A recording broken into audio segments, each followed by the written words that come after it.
손주의 면회를 갔던 할머니가 위병소에서 대위에게 무시를 당하게 된다. 그 사실을 알게 된 할머니의 아들인 포스타 장군, 육군 참모 총장이 부대로 찾아와 모든 걸 엎어버리고 참교육하는 이야기입니다. 영상 시청 전에 구독과 좋아요 부탁드립니다. 제 채널을 구독하시면 매주 새로운 이야기를 감상하실 수 있습니다. 부산의 새벽은 언제나 바다 냄새로 시작된다.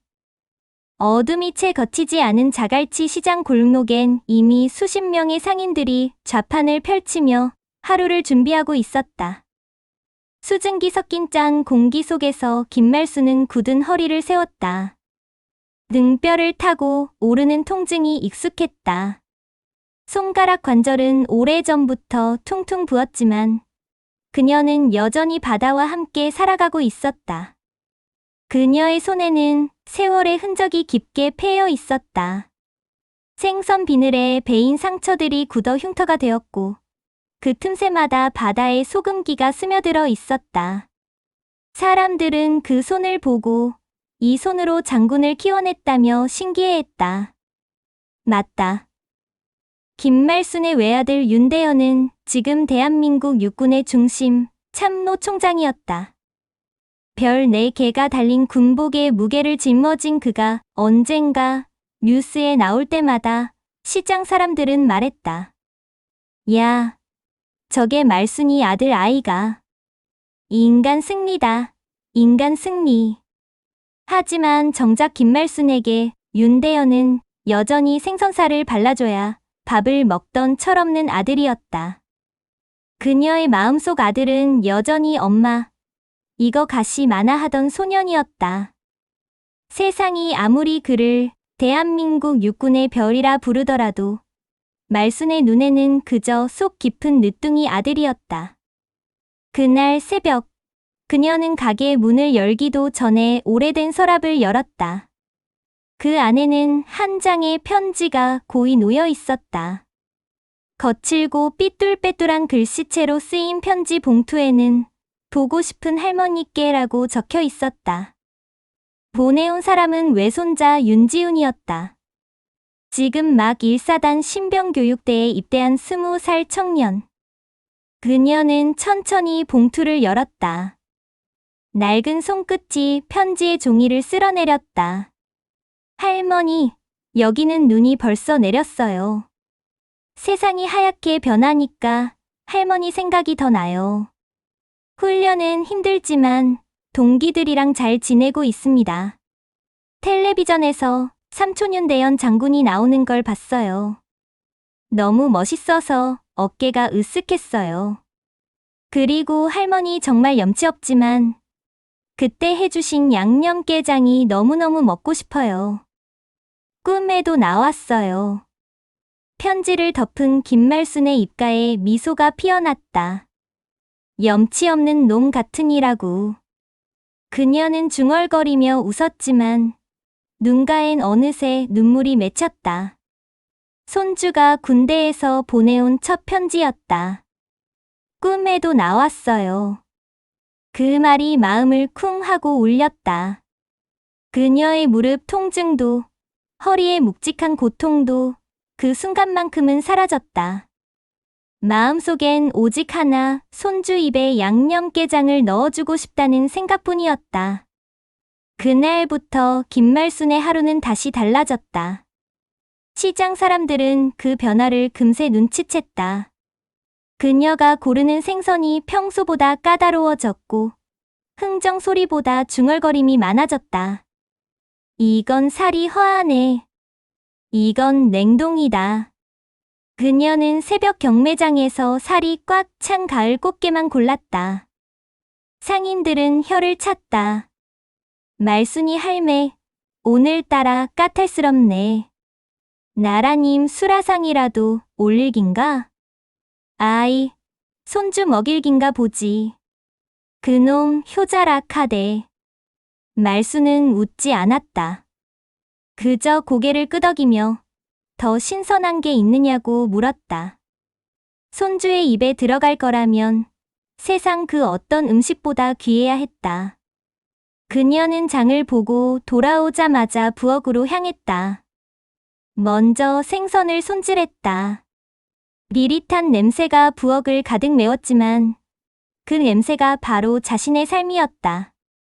그녀는 아들 윤대현을 키우던 시절을 떠올렸다.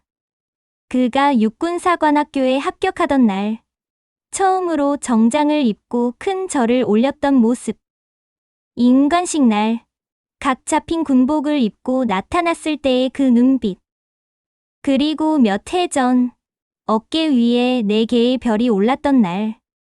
그때의 감격은 자랑이자 눈물이었고, 동시에 평생의 미안함이었다.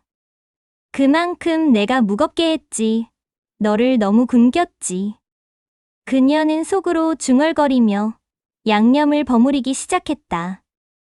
고춧가루를 체에 걸러 곱게 풀고 다진 마늘과 생강을 섞고 간장을 넣었다.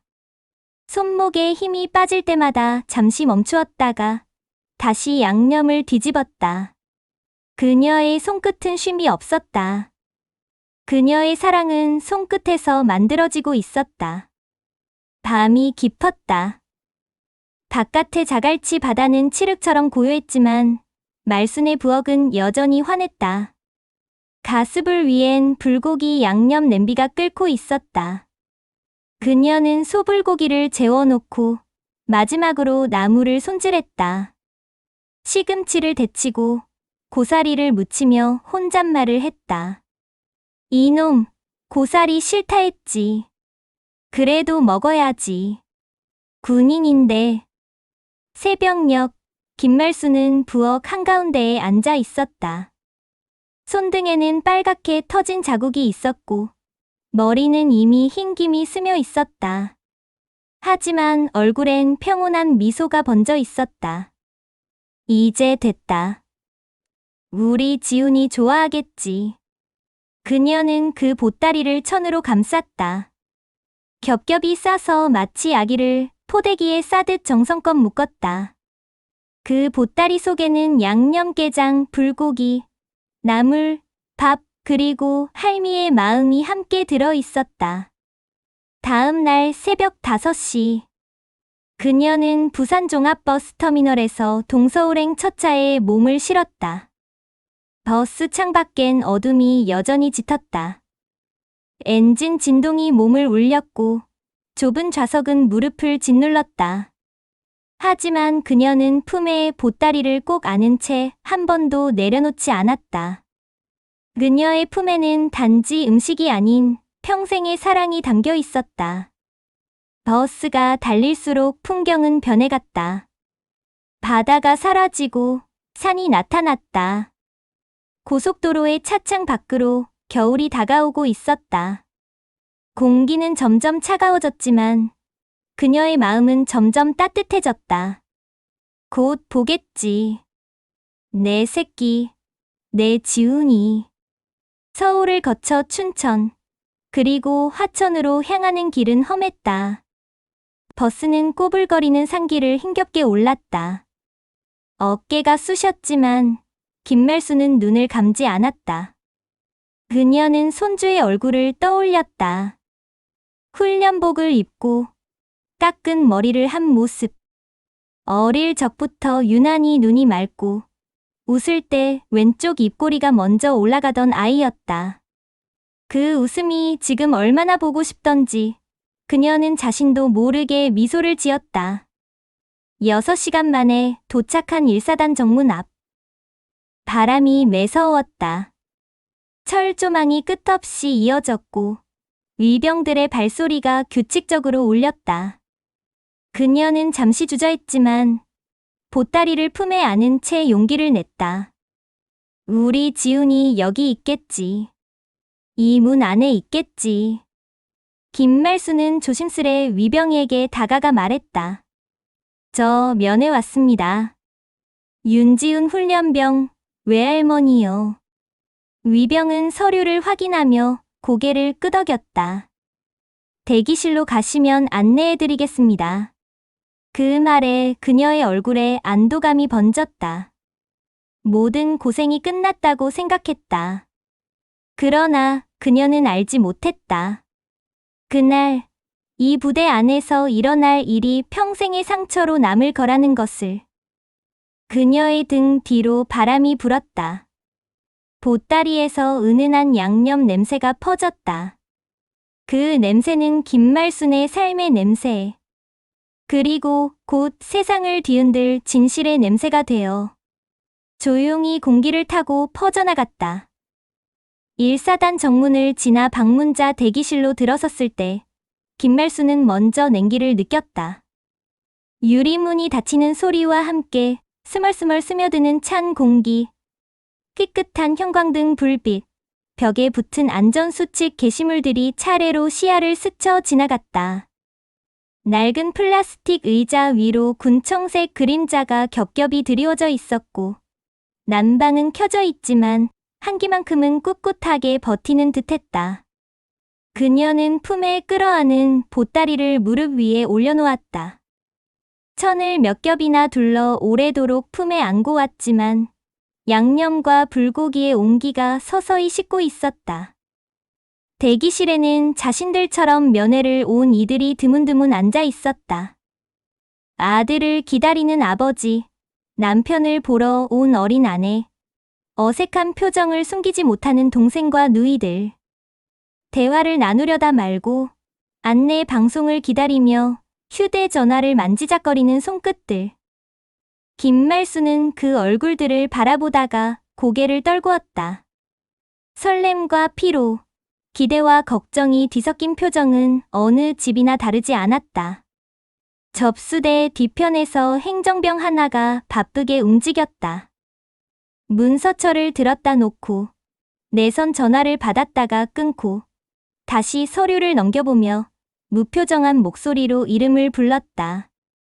김말순은 호명될 때마다 작은 기침을 삼켰다. 곧 윤지훈의 이름이 들릴 거라 믿었다.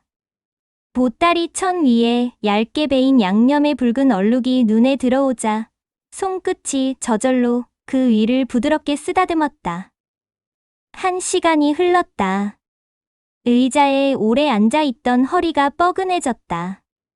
김말순은 자세를 바꾸며 벽시계를 올려다보았다. 분침이 의자 다리의 스크래치만큼 지루하게 움직였다. 그녀는 속으로 중얼거렸다. 늦어도 괜찮다. 늦을수록 더 배고플 테니 이걸 한 숟가락이라도 더 먹이면 된다. 그렇게 생각하자 입가가 저도 모르게 말려 올라갔다. 대기실 문이 열렸다. 회색 점퍼를 입은 행정병 하나가 들어왔다. 표정은 굳어 있었고 손에는 포개진 서류 묶음이 들려 있었다. 그는 중앙에 서더니 단호한 목소리로 말했다. 공지 드리겠습니다. 오늘 부대 사정으로 인해 면회는 전면 취소되었습니다. 방문객 여러분께서는 접수대에 오셔서 귀가 안내 받으시기 바랍니다. 잠깐의 침묵이 전시를 덮었다. 몇 초 뒤 웅성거림이 파도처럼 번졌다. 놀란 목소리들이 사방에서 튀어나왔고 자리에서 벌떡 일어난 사람들이 접수대로 몰려갔다. 땅끝마을 해남에서 왔는데 이게 무슨 말이냐는 항의, 사전에 연락을 해줬어야지라는 분통, 아이가 훈련병인데 얼굴만 보자는 애원. 말들이 서로 부딪혔다. 행정병은 매뉴얼을 읽듯 말했다. 상부 지시에 따른 조치입니다. 물편을 드려 죄송합니다. 김말순은 겨우 몸을 일으켰다. 무릎이 덜컥 내려앉는 느낌을 참으며 보따리를 가슴께로 끌어올렸다. 군인 양반, 내가 부산에서 새벽차 타고 왔소. 너무 오래 걸렸소. 얼굴만 잠깐 보면 안 되겠소. 목소리는 낮았지만 단단했다. 행정병은 눈을 피하며 같은 말을 반복했다. 죄송합니다. 오늘은 어렵습니다. 그녀는 접수대에 더 가까이 다가갔다. 그럼 이거라도 전해줄 수 있겠소. 밥은 못 먹어도 반찬 냄새라도 맡으면 힘이 날 기라. 집에서 밤새 만들었소. 그 순간 접수대 옆 문이 다시 열렸다. 계급장이 선명한 전투복을 입은 장교가 들어왔다. 표정은 피곤했고 목소리에는 귀찮음이 섞여 있었다. 가슴에 달린 이름표에는 장도윤이라고 적혀 있었다. 그는 상황을 대충 훑어보더니 접수대 쪽으로 성큼성큼 다가왔다. 여기 책임자 누구죠? 장도윤은 행정병의 손에서 서류를 빼앗아 한 장을 흘겨봤다. 사단장 지시사항 변경 없다. 전체 취소. 안내하고 기가 좋지. 그는 대기실을 둘러보며 목소리를 높였다. 여기는 군사시설입니다. 개인 사정 이해하지만 규정은 바뀌지 않습니다. 협조 바랍니다. 웅성거림이 순간 줄었다. 김말수는 보따리를 꼭 쥔 채 장도윤 앞에 섰다. 대위 양반. 규정이라 하는 거 나도 알지. 군인 집안이 모를 리가 있겠소. 하지만 부산서 왔소. 눈도 못 마주치고 돌아가라 하면 그건 너무하지 않소. 장도윤은 시선을 내려 그녀를 훑었다. 검게 그을린 이마 주름, 굳은 살 오른 손마디, 옅은 소금기. 그의 코가 미세하게 실룩거렸다. 그때 보따리 천 사이로 은근한 양념 향이 올라왔다. 그는 코를 한 번 더 찡그렸다. 여기 반입 금지 물품입니다. 음식물은 위생 문제와 보안상 반입 불가. 그리고 그는 입꼬리를 비틀며 말을 던졌다. 어디서 비린내가 진동을 하네요. 이런 건 들고 오시면 안 됩니다. 주변에 민폐입니다. 말은 조용했지만 대기실 전체에 비수처럼 박혔다. 몇몇 방문객의 눈썹이 꿈틀거렸다. 행정병도 고개를 들었다 내렸다. 김말순의 표정은 잠깐 굳었다. 귓속이 울렸다. 그 말은 단지 냄새를 지적한 문장이 아니었다. 평생의 업과 노동, 새벽마다 부딪힌 물비늘과 칼날 소리, 생선을 들어 올리며 버틴 삶의 채취를 한순간 더러운 것으로 규정하는 선언이었다. 그녀는 천천히 입을 열었다. 대위 양반. 내 손에서 나는 건 바다 냄새요. 내 집 냄새요. 내 살았던 냄새요. 그걸 비린내라 하면 내 삶이 죄가 되는기요? 목소리는 갈라지지 않았다. 담담했다. 장도윤의 얼굴은 무표정으로 돌아갔다. 그는 시계를 보았다. 시간 낭비하지 말고 귀가하십시오. 보따리는 반입 불가, 보관도 불가. 빨리 정리하세요. 김말수는 보따리를 천천히 내려놓았다. 천을 한 겹 풀어가자. 유리 밀폐 용기들이 가지런히 모습을 드러냈다. 윤이 흐르는 양념게장, 적당히 기름이 밴 불고기, 참기름 향이 도는 나물들. 대기실 공기에 어머니의 부엌이 한순간 겹쳤다. 몇몇 젊은 병사들이 문틈으로 그 광경을 훔쳐보았다. 그들 중 하나의 목젖이 천천히 넘어갔다. 장도윤이 한 걸음 다가왔다. 보여드렸으면 됐죠? 지금 즉시 치우세요. 말투에는 서둘러 상황을 끝내려는 초조함이 배어 있었다. 그의 신경은 면회 취소를 둘러싼 불만이 더 커지는 것을 막는데 온통 쏠려 있었다. 그는 군기를 말했고 질서를 말했다.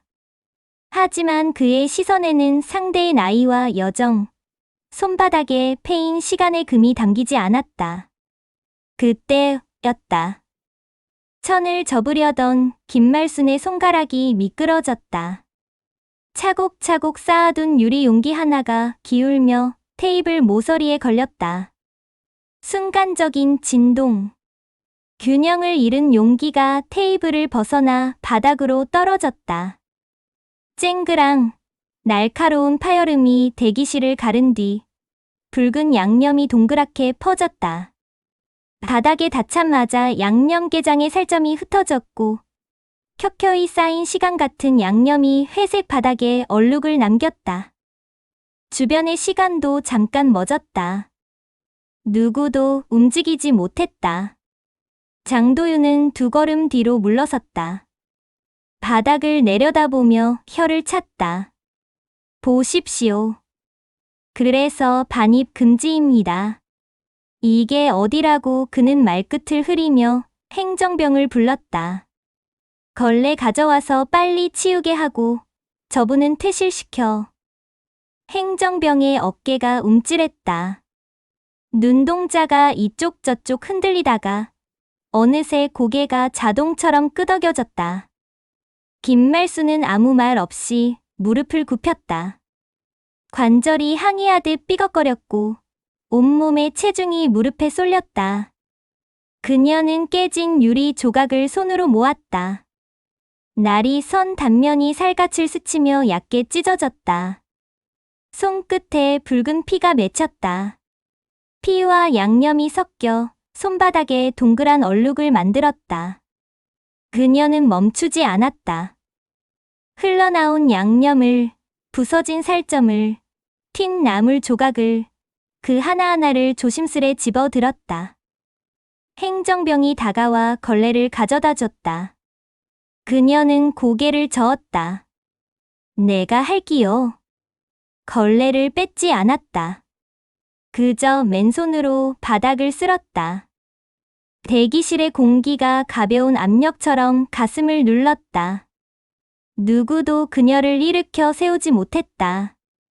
누가 다가가 손을 잡아 끌면 이 장면 전체가 누군가의 잘못처럼 공중에 매달릴 것만 같았다.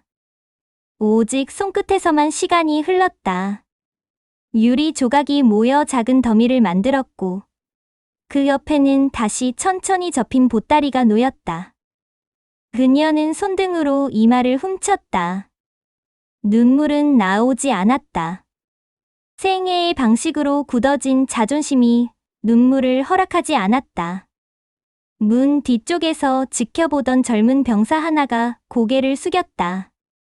그는 입술을 깨물었다. 어젯밤 생활관에서 어머니에게 전화를 걸며 대답하던 목소리가 귀에 맴돌았다. 잘 지내요.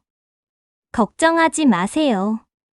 그 말을 이 장면 앞에서 떠올리자 가슴 한쪽이 아려졌다.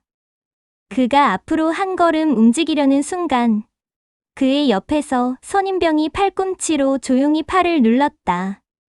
나서지 마. 말은 나오지 않았지만 눈빛이 그렇게 말했다. 정리하는 데는 시간이 걸렸다. 김말수는 마지막 유리 조각을 주워 손수건으로 감싸 보따리 위에 올려놓았다. 손수건에 붉은 점이 번졌다. 그녀는 천을 다시 매듭 지었다. 매듭은 처음보다 훨씬 느리고 단단했다. 일어나려 하자 무릎이 잠깐 떨렸다. 주변의 의자에 손을 짚고 숨을 들이마셨다.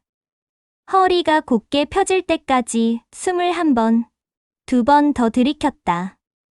장도윤은 시계를 다시 확인했다. 조급함이 표정 위로 스며들었다. 항의가 더 커질 기미는 없어 보였지만 이 어색한 정적이 오래가는 것도 원치 않았다. 그는 손가락으로 접수대 표면을 톡톡 두드리며 말끝을 붙였다. 정말 유감입니다만 더 이상 시간 지체는 어렵습니다. 지금 출입구로 이동해 주십시오. 말은 정중했지만 몸짓은 차갑게 닫힌 문 하나였다.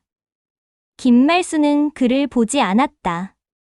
보따리를 품에 끌어안고 방문자 대기실의 문을 향해 천천히 걸었다. 뒤돌아보지 않았다. 어깨가 처음보다 낮아졌고 보따리를 끌어당기는 팔 힘이 더 세졌다. 유리문을 밀자 겨울 바람이 그녀의 볼을 스쳤다.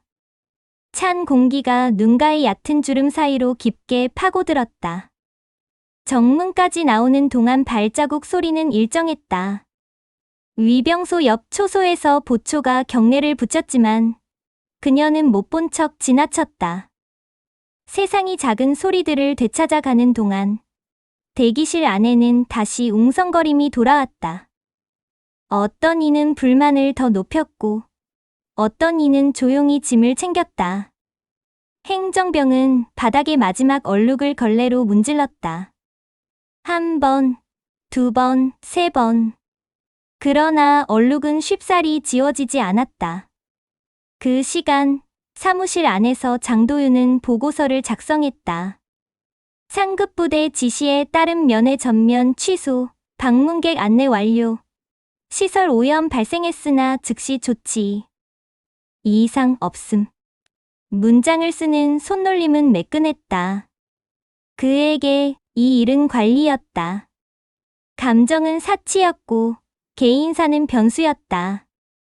그는 보고서를 저장하고 의자를 밀었다.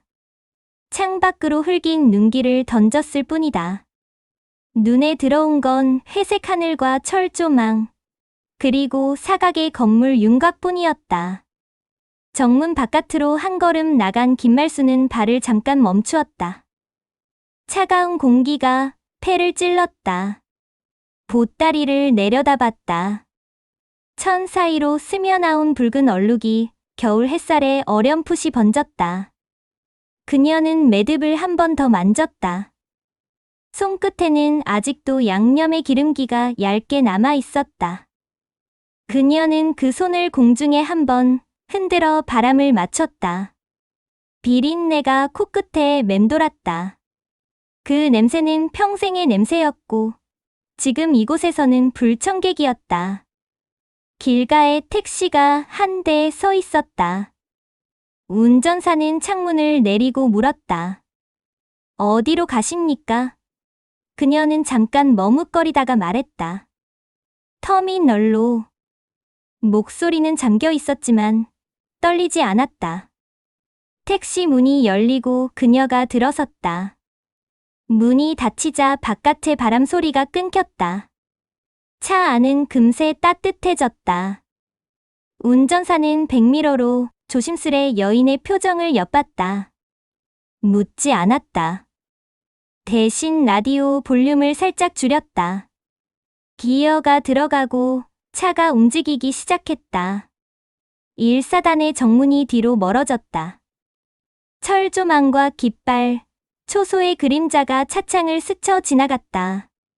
김말수는 창밖을 보았다. 산등성이 사이로 얇은 빛이 비스듬히 흘렀다. 그 빛 아래 눈 덮인 얕은 들판이 반짝였다. 그녀는 눈꺼풀을 천천히 내리며 숨을 길게 내쉬었다.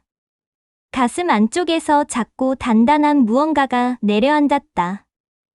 그것은 분노가 아니었다. 모멸감과 허탈, 그리고 오래된 체념이 엉켜 만든 무게였다. 대기실에는 잠깐의 소강이 찾아왔다. 하지만 모든 것이 끝난 것은 아니었다. 문틈으로 지켜보던 젊은 병사가 창가에 기댄 채 눈을 감았다 뜨는 사이 그의 귓속에는 방금 전 그 말이 다시 울렸다. 비린내가 진동을 하네. 문장은 차갑고 또렷했다. 병사는 주먹을 천천히 쥐었다 폈다. 손바닥에 땀이 났다. 그는 알고 있었다. 어제 밤 생활관 침대에 엎드려 어머니와 통화하던 자신의 목소리와 방금 전 바닥에 무릎을 꿇고 유리 조각을 줍던 여인의 손이 이상할 정도로 닮아 있었다는 것을. 그날 오후 청소를 맡은 인원이 대기실을 다시 훑고 지나갔다. 걸레가 닿을 때마다 희미한 붉은 빛이 일렁였다. 냄새는 사라지지 않았다. 소금과 고추, 간장과 불의 흔적이 바닥의 미세한 흠집 속에 남아 있었다. 청소병은 팔에 힘을 더 줬다. 힘줄이 도드라졌다. 그러나 끝끝내 한 점은 흐릿하게 남았다. 그는 고개를 젓고 걸레를 헹궜다. 물이 붉게 퍼졌다가 뱃속으로 서서히 사라졌다. 해가 기울자 바람이 더 매서워졌다. 정문 너머로 길게 뻗은 도로를 따라 작은 차들이 점처럼 드문드문 지나갔다.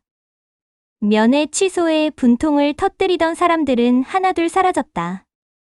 휑한 대기실에 남은 것은 빈 의자와 잘 접힌 안내문, 그리고 방금 치운 흔적뿐이었다. 장도윤은 야간 당직표를 확인하고 서류를 묶었다.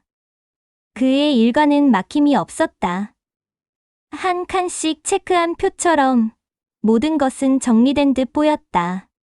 그러나 정리는 표면이었다. 소리 없는 균열은 다른 곳에서 자라나고 있었다. 문틈에서 장면을 본 병사의 가슴속, 접수대 뒤에서 손을 모으고 있던 행정병의 기억 속, 그리고 어딘가에서 어금니를 깨물고 있던 젊은 상병의 주머니 속, 낡은 휴대폰 속 어딘가에서.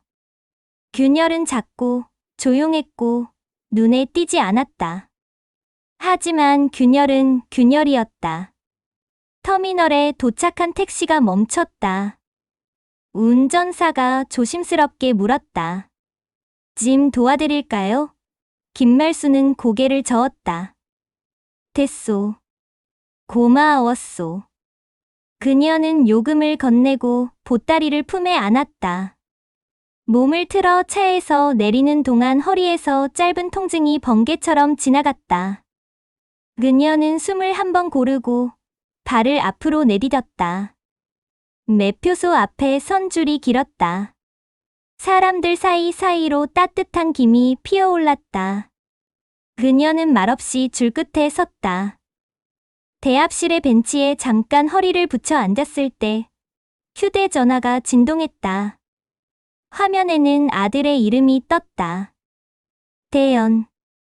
그녀는 한동안 화면만 바라보다가 전화를 받았다. 어머니, 잘 도착하셨습니까? 지훈이는 잘 봤어요? 순간 혀끝에 모든 사실이 맴돌았다. 대기실의 냄새, 유리 깨지는 소리, 손바닥의 피, 보따리의 무게, 문을 나설 때의 바람. 그러나 입술이 먼저 움직였다. 그래, 잘 봤다. 목소리는 익숙했다. 아들이 어릴 때 다친 무릎에 약을 바르며 아무렇지 않게 웃어주던 그때와 닮아 있었다. 밥도 잘 먹었다. 걱정 말아라. 전화를 끊고 그녀는 휴대전화를 천천히 주머니에 넣었다. 눈을 감았다가 떴다. 분홍빛 광고판이 깜박였다. 앉아있던 벤치에서 일어나 발권 창구로 옮기는 동안 보따리의 무게가 다시 어깨로 올라왔다. 그 무게는 한낮의 피로가 아니라 말하지 않은 말들의 무게였다. 그녀는 입술을 다물었다. 입술 사이로 들이마신 공기가 차갑고 투명했다. 버스는 예정된 시각보다 조금 늦게 들어왔다. 커다란 차체가 어둠을 가르며 플랫폼으로 미끄러졌다. 승객들이 한 줄로 올라탔다. 그녀는 발을 디뎠다. 계단을 오르는데 2번 숨을 골랐다. 좌석에 앉아 보따리를 무릎에 올려놓았다. 창밖으로 터미널의 불빛이 빠르게 뒤로 밀렸다. 차가 큰 도로로 나서자 어둠은 더 깊어졌다. 차 안은 따뜻했고 심장 박동이 조금씩 가라앉았다. 고개를 창가에 기댄 채 그녀는 눈을 감았다. 밑이 없는 검은 물결 같은 감각이 천천히 밀려왔다. 그 물결 속에는 오래전의 새벽이 있었다. 칼끝으로 생선 비늘을 긁어내던 소리, 무거운 수조를 끌어당기던 팔의 떨림, 젖은 고무장화 안에 축축한 양말, 소금에 절여진 손톱 밑에 따끔거림. 그 모든 것이 하나의 냄새로 환원되었다. 누군가에게는 비린내, 자신에게는 생의 냄새. 그녀는 그 냄새 속에서 오랜 시간을 건너왔다. 버스가 작은 요철을 지날 때 그녀의 몸이 가볍게 흔들렸다. 그녀는 보따리를 더 꽉 끌어안았다. 천과 손바닥 사이에서 미세하게 미끄러지는 감촉이 났다. 얼룩은 여전히 거기 있었다. 지워지지 않는 흔적처럼 보따리의 결 사이에 박힌 채로. 그녀는 그 얼룩을 바라보지 않았다. 대신 보따리의 매듭을 손가락으로 쓰다듬었다. 매듭은 단단했고 그 단단함이 마음을 다시 붙잡아 주었다. 밤은 깊어졌다. 산등성이의 검은 윤곽이 차창에 잠깐 나타났다 사라졌다. 도로 표지판의 반사판들이 날카로운 흰빛으로 번쩍이며 스쳐갔다. 김말수는 눈꺼풀을 억지로 열지 않았다. 몸은 지쳐 있었고 마음은 멀리 떠나 있었다. 그러나 부서져버린 무언가가 있었다.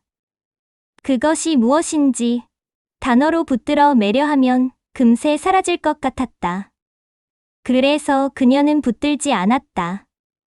대신 조용히 버스의 진동을 따라 숨을 쉬었다. 그 시각 1사단의 한 사무실에서는 야간 보고가 정리되고 있었다. 장도윤은 마지막 서명을 마치고 의자를 당겼다. 클립보드 위에는 단정한 줄이 쳐진 메모가 놓여 있었다. 면회 취소 조치, 민원 소강, 시설 오염 발생 후 조치 완료. 이상 없음. 그는 형광등을 끄고 복도를 걸었다. 군화를 타고 울려오는 발소리가 반사되어 길게 이어졌다. 멀리서 경계 근무자가 교대하는 소리가 들렸다.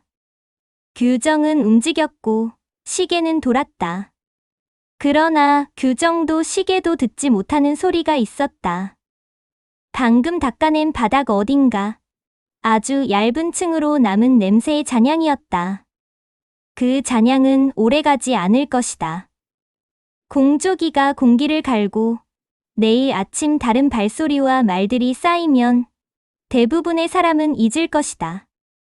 하지만 모두가 잊지는 못한다. 때로 냄새는 기억보다 오래 남는다. 그날 그 공간을 통과한 사람의 비강 어딘가에 비린내라 불린 그 냄새가 혹은 누군가의 샘 그 자체였던 그 향이 얇은 막처럼 붙는다.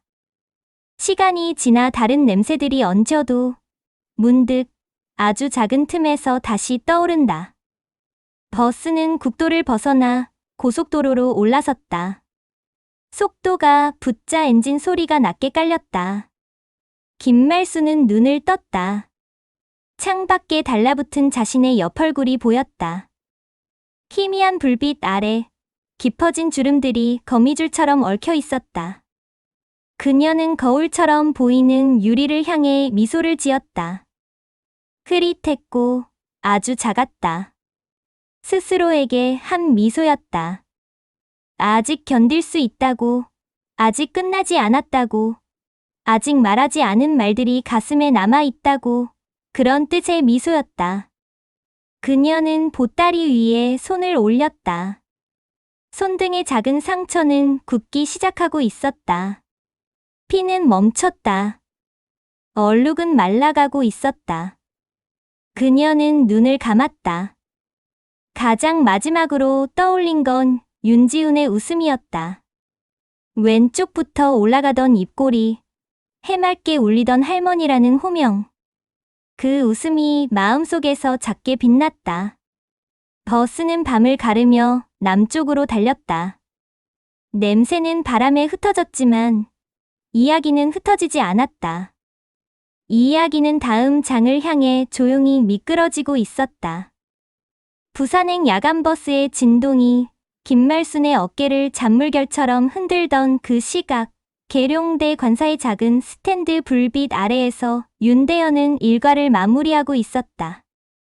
책상 위에는 정군 상황 일지와 수십 장의 결제 문서, 그리고 지도를 덮은 투명 필름이 가지런히 놓여 있었다.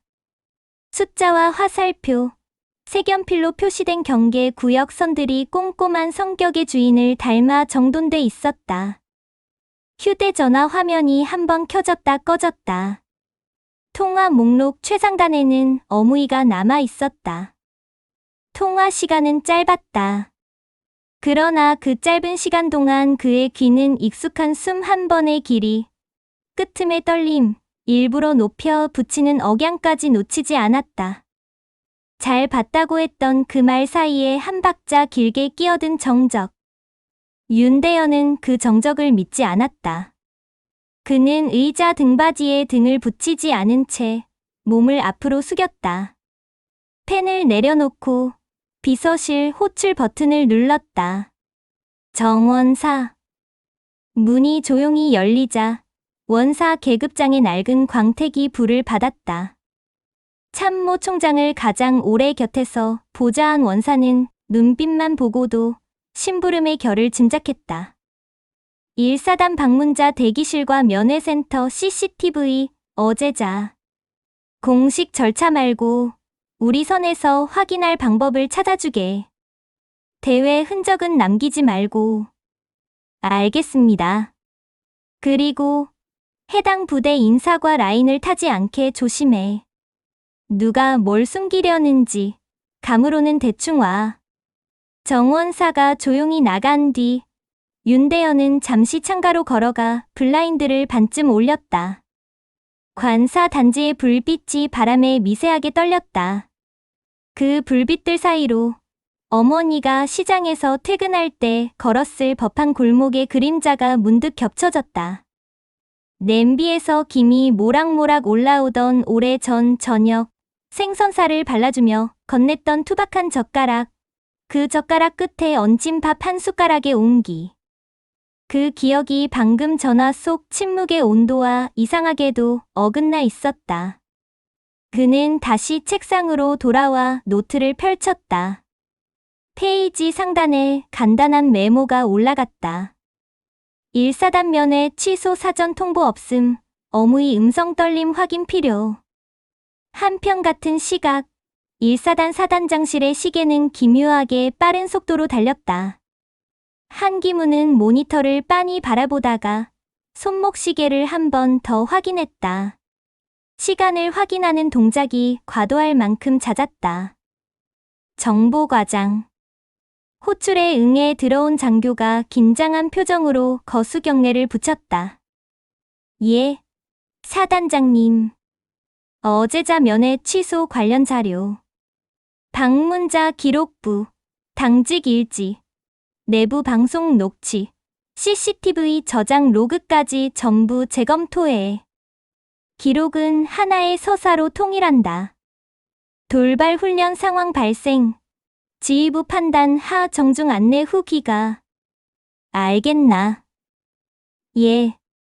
그리고 방문자 중 특정 인물 여부 다시 확인했나?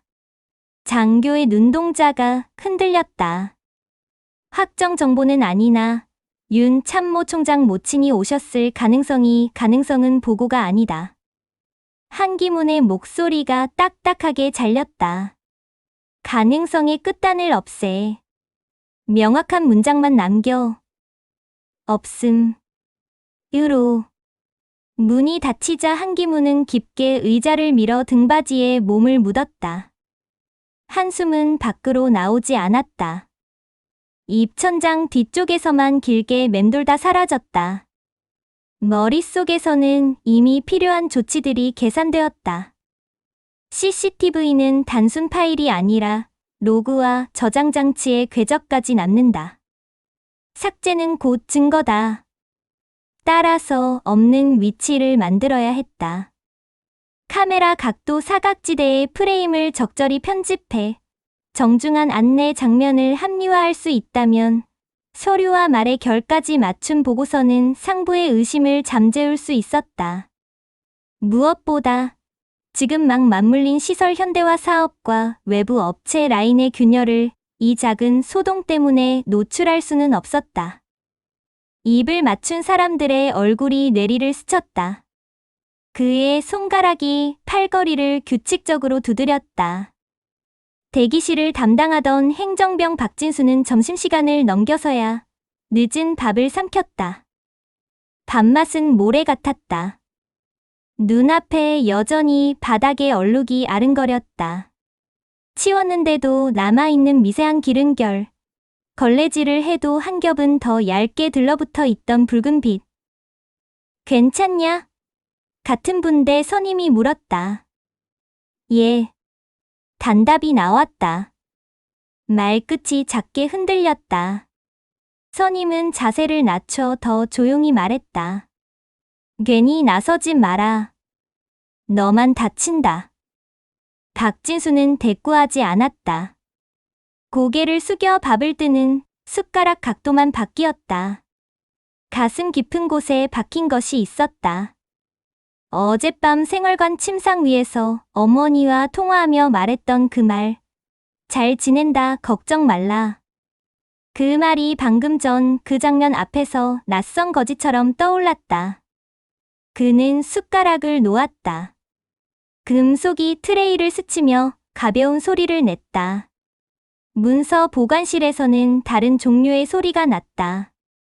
얇은 비닐 장갑이 끼워지는 소리, 파일 바인더의 링이 벌어지는 소리, 프린터가 단조롭게 토해내는 모노톤의 출력음.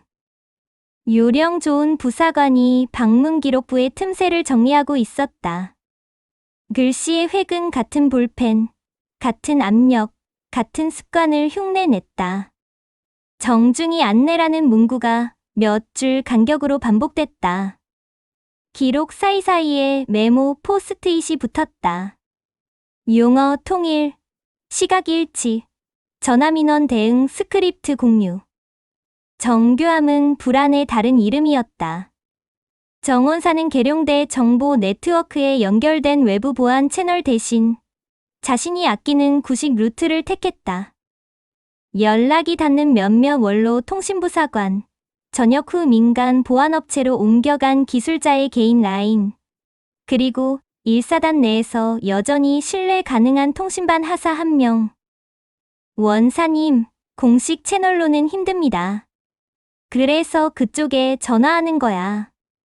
저장 장치 모델명과 디폴트 백업 주기만 알면 돼. 요즘은 자동 덮어쓰기 주기가 짧아졌습니다. 짧아져도 잔흔은 남지. 정원사는 짧게 웃었다. 사람이 지운다고 다 지워지지 않아. 남는 건 지운 손의 흔적이야. 윤대현은 중간 보고를 듣고 고개를 끄덕였다. 예상한 반응이군.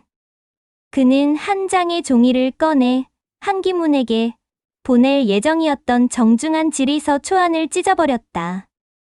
질의서는 문서다. 문서는 흔적을 남긴다. 의심의 크기를 상대에게 알려주는 일은 바람직하지 않았다. 대신 그는 오래전 부하였고 지금은 1사단 감찰부에 근무하는 소령의 이름을 노트 여백에 적었다. 서강현. 믿을 수 있는 칼, 말보다 느리게, 그러나 더 깊게 들어갈 칼. 곧장 비서실 통신실로 내려가 직접 유선 연결을 요청했다. 서소령, 나다. 반갑다는 의례가 생략됐다. 수화기 너머의 목소리는 낮고 간결했다. 예, 총장님. 공식 지시는 아니다. 사적인 질문 하나. 요즘 부대 공기가 어떤가? 짧은 공백이 뒤따랐다. 보고서는 조용합니다. 그러나 복도는 조용하지 않습니다. 그 말이면 충분하다. 오늘 밤 안에 필요한 걸 목록으로 정리해 내게만 보고해. 사람은 넷을 넘기지 마라. 기록을 남기지 마라. 누가 물으면 내 지시를 받지 않았다고 답해도 좋다. 나는 묻지 않는다. 대신 결과를 가져오겠습니다. 통화는 길지 않았다. 끊긴 뒤 윤대현은 긴 숨을 들이켰다. 전화를 놓는 순간 의심은 행동으로 전환됐다. 1사단 감찰부의 작은 사무실에서는 서강현이 이미 화이트보드 앞에 섰다. 보드에는 세 줄의 얇은 선이 그어졌다. 문서, 기록, 사람. 문서는 이미 정리됐을 거다. 기록은 지워졌거나 교체됐을 거다. 결국 남는 건 사람이다. 그는 믿을 수 있는 정복의 하사 하나, 회계과 경력이 있는 중사 하나, 그리고 헌병대의 촉이 빠른 병장 하나를 불렀다. 오늘 밤 각자 따로 움직인다. 만나지 않는다. 서로 이름을 부르지 않는다. 보고는 내게만 한다. 세 사람은 고개를 끄덕였다. 목표는 간단하다. 그날 그 시간 대기실 근처에 있었던 사람 목록, 당직 일지, 원장 연장의 위치, 그리고 녹음이나 사진을 습관처럼 남기는 병사. 있다. 반드시. 생활관에서는 취침 준비가 막 끝났다. 소등 사이렌이 울리기 직전 박진수의 손이 이불 밑에서 주먹을 쥐었다 폈다. 코앞 침상에 누운 동기는 헤드셋을 끼고 뭔가를 듣는 척했지만 눈꺼풀은 뜨인 채였다. 저마다 다른 생각의 무게가 두꺼운 침낭 위에 얹혀 있었다. 박진수. 낮게 이름을 부르는 목소리에 그가 고개를 돌렸다. 한 칸 건너 누운 상병이 속삭였다. 오늘 그 장면. 마냥 묻는 사람이 있으면 없었습니다. 말이 겹쳤다. 두 사람 사이에 짧은 정적이 생겼다. 상병이 다시 입을 열었다. 그냥 마음은 알겠다는 말만 할게. 박진수는 눈을 감았다. 마음이라고 불리는 것의 모양이 어떤지 그는 정확히 알지 못했다. 다만 한번 꼬인 실이 가만히 있지 않고 자꾸만 다른 실을 잡아당기는 듯한 감각만이 또렷했다.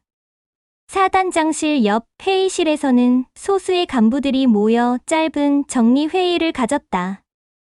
한기무는 입을 열지 않았다. 그의 표정 대신 조교관이 프레젠테이션 리모컨을 들었다. 슬라이드에는 단어들이 정렬되어 있었다. 대민 민원 대응 문안, 보고 라인 정비, 장교 복무기강 지도 강화. 단어들의 조합은 매끈했고 목소리는 관성적으로 흘렀다.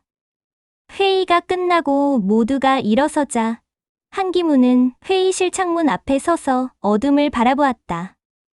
가늘게 비가 내리기 시작했다. 도시의 불빛이 빗방울에 부딪혀 흩어졌다. 그는 속으로 짧게 되뇌었다. 넘어가야 한다. 다만 균열은 아무리 얇아도 유리의 전체를 약하게 만든다. 이 사실을 그의 손도 알고 있었다. 서류철 모서리를 잡는 검지의 힘이 본능적으로 더 세졌다. 밤 10시 감찰부의 하사는 방문자 대기실 청소병을 조용히 호출해 담배를 빌려달라며 밖으로 데리고 나갔다. 담배 불을 붙이고 첫 연기를 뱉는 사이 평서문 하나가 건네졌다. 그날 바닥에 남은 얼룩, 하루 지나니까 지워지더라? 청소병이 고개를 저었다. 아뇨. 희미하게 남아요. 신기하게도요. 몇 번을 문질러도 깊게 벤 건 남습니다. 하사는 담배를 반쯤 태운 뒤 발끝으로 모래를 그렸다. 그래. 깊게 벤 건 남지. 담배 꽁초가 금속 잿더리에 꺼졌다. 동시에 회계과 경력의 중사는 물품 출납대장을 훑어보고 있었다. 전날 갑자기 많은 걸레와 소독제가 반출된 기록, 그리고 평소보다 길게 사용된 바닥 세정제의 수치. 숫자들은 말이 없었지만 함께 묶이면 문장처럼 읽혔다. 갑작스러운 오염 서둘러 지우려는 흔적 반복. 중사는 메모장에 짧게 적었다. 세정제 반출 시간 면회 취소, 방송 시각과 오차 없음. 메모는 소리 없이 폰 카메라로 저장됐다. 헌병대 출신 병장은 더 거칠게 움직였다. 폐쇄된 복도 끝 통신반의 철제문 앞에서 그가 지문을 대자 내부에서 숨어 있던 하사가 얼른 문을 열었다. 서로의 얼굴을 오래 보지 않았다. 그 백업 드라이브, 자동 덮어쓰기 멈추는 방법은 여기. 하사가 내민 것은 오래된 모델명으로 표시된 작은 외장 드라이브와 간단한 절차가 적힌 종이였다. 지운 흔적이 남을 겁니다. 병장이 짧게 웃었다. 흔적은 흔적대로 필요해. 그보다 더 깊은 어둠 속 생활관 끝자락 탈의실에서 서강현은 조용히 최일병을 마주했다. 겁이 많고 말수가 적다는 보고 그대로 최일병은 손을 모으고 눈을 내리깔고 있었다. 강요하지 않겠다. 서강현의 목소리는 낮고 평평했다. 다만 자네를 지킬 방법도 준비했다. 진술을 강요하지 않는다. 물건이면 충분하다. 최일병의 목젖이 한번 흔들렸다. 서강현은 자리를 일어나려다가 다시 앉았다. 자네도 알아. 오늘 있었던 일을 설명하는 가장 간단한 건 사람의 입이 아니라 기계의 귀라는 걸. 긴 침묵이 흘렀다. 탈의실 천장의 형광등이 아주 작은 소음을 냈다. 최일병의 주머니가 조용히 흔들렸다. 낡은 휴대폰 하나가 바닥으로 미끄러져 나왔다. 화면에는 녹음 앱의 빨간 점이 떠 있었다. 일병은 입술을 깨물었다. 혹시나 해서 켰습니다. 그의 손이 휴대폰을 내밀었다. 서강현의 눈빛이 아주 조금 부드러워졌다. 잘했다. 윤대현은 관사 집무실에서 조용히 물을 마셨다. 유리컵에 물이 닿는 소리, 시계바늘이 움직이는 소리, 스탠드가 내는 미약한 열의 소리. 소리들 사이로 오래전 어느 겨울의 소리가 겹쳐졌다. 자갈치 새벽에 얼음이 갈라지는 소리, 칼끝이 비늘을 긁는 소리, 그리고 어머니가 피곤할 때마다 내던 아주 얇은 숨소리. 그는 손등으로 짧게 눈을 문질렀다. 피곤이 아니라 기억이 올라왔다. 하지만 오늘 밤 그는 기억이 아니라 현재를 붙들어야 했다. 휴대전화가 떨렸다. 정원사의 문자였다. 공식 채널 영상 완벽. 비공식 루트 확인 중. 자동 덮어쓰기 자는 탐지 가능성 있음. 그 아래로 서강현의 짧은 보고도 이어졌다. 확보 음성 파일 있음. 전달 경로 설정 중. 사단장실의 스탠드는 아직 꺼지지 않았다. 한기문은 창문을 열었다 닫았다. 비 냄새가 스며들었다가 금세 공족이 바람에 씻겨 나갔다. 책상 위엔 비교적 정갈한 표현의 보고서가 놓여 있었다. 면회 취소 지휘 지시하 정중 안내 민원 없음, 시설 이상 없음. 그는 펜을 들어 사인을 했다. 글자 획의 시작과 끝이 약간 흔들렸다. 펜 끝은 흔들려도 문장은 흔들리지 않아야 했다. 문장은 조직의 살갗이었다. 그 살갗이 한번 찢어지면 피는 생각보다 빨리 번진다. 그는 펜을 놓고 두 눈을 감았다. 넘어가야 한다는 문장이 다시 머릿속에 떠올랐다. 그러나 문장의 주어가 바뀌는 소리가 난 듯했다. 넘어가야 한다가 넘어갔나?로. 문장 하나는 균열이 나면 스스로를 의심한다. 밤은 더해졌다.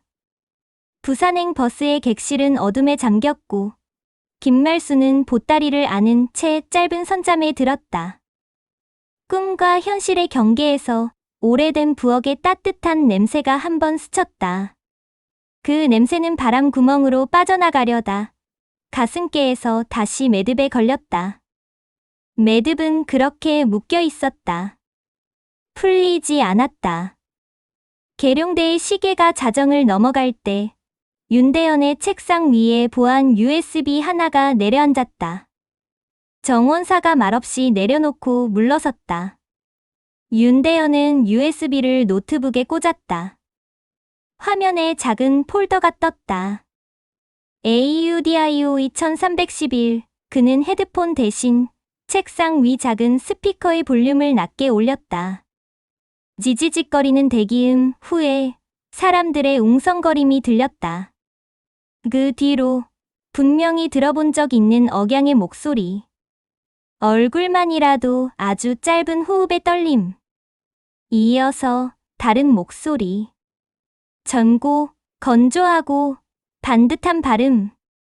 비린내가 진동을 하네. 이어 날카로운 유리 파열음과 아주 짧고 얇은 숨소리. 분노의 소리도 울음의 소리도 아니었다. 허리가 순간 꺾일 때 터져나오는 원초적인 무성음. 윤대현의 손이 움직이지 않았다. 눈은 닫히지 않았다.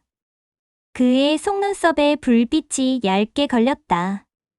스피커를 끄고 그는 등을 의자에 기대지 않은 채 몸을 앞으로 숙였다. 메모지 위에 단 4글자가 쓰였다. 지금 간다. 문장을 쓰는 순간 선택지는 정리됐다. 서류의 세계와 사람의 세계가 충돌하려면 사람이 서류의 방으로 들어가야 했다. 그는 내일 아침에 일정표를 한 번에 비워버렸다. 경호 라인에 2줄의 지시만 내려갔다. 헬기, 정각. 공지 없음. 상급자의 방문은 예고돼야 한다는 교범을 그는 이번에 의도적으로 밟았다. 밟힌 교범의 등자 소리가 조용히 흔들렸다. 그 시각 1사단의 외곽 순찰로를 달리던 경계 차량 안에서 병장은 소등된 본부 건물을 흘끗 바라봤다. 서늘한 불빛이 창을 타고 흘렀다. 별은 구름 사이에 숨어 있었다. 바람이 세차게 불었다. 바람은 냄새를 날려보낸다.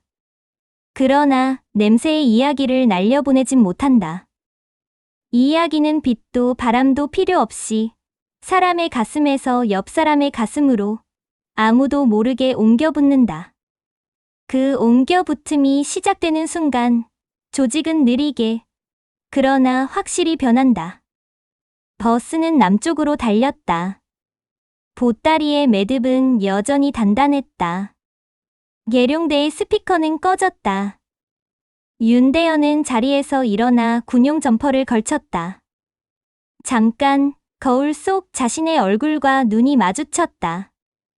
얼굴은 피곤했고 눈은 깨어 있었다. 진실의 균열은 눈에서 시작해 손으로 내려오고 발로 움직인다. 그는 문을 열었다. 문이 닫히는 소리 사이로 새벽의 기압이 낮게 울렸다.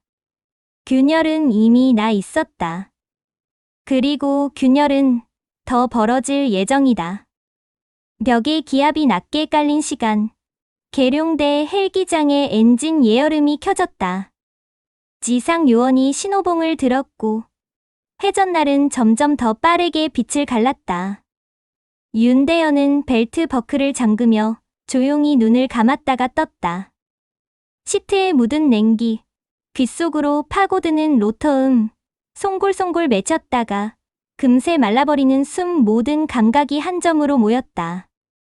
정원사는 맞은편 좌석에서 서류 가방을 무릎에 얹고 그 위에 보안 USB 하나를 올려놓았다. 시동음이 깊어지는 순간 윤대현의 손등의 힘줄이 얇게 솟았다. 굳이 말하지 않아도 뜻이 통하는 사람들 사이에는 설명이 필요 없었다.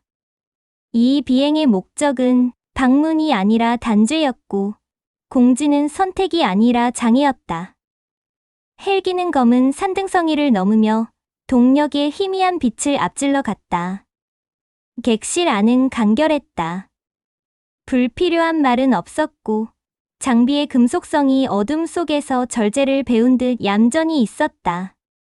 윤대현은 창밖을 가르는 바람결을 보며 눈꺼풀의 긴장을 풀지 않았다.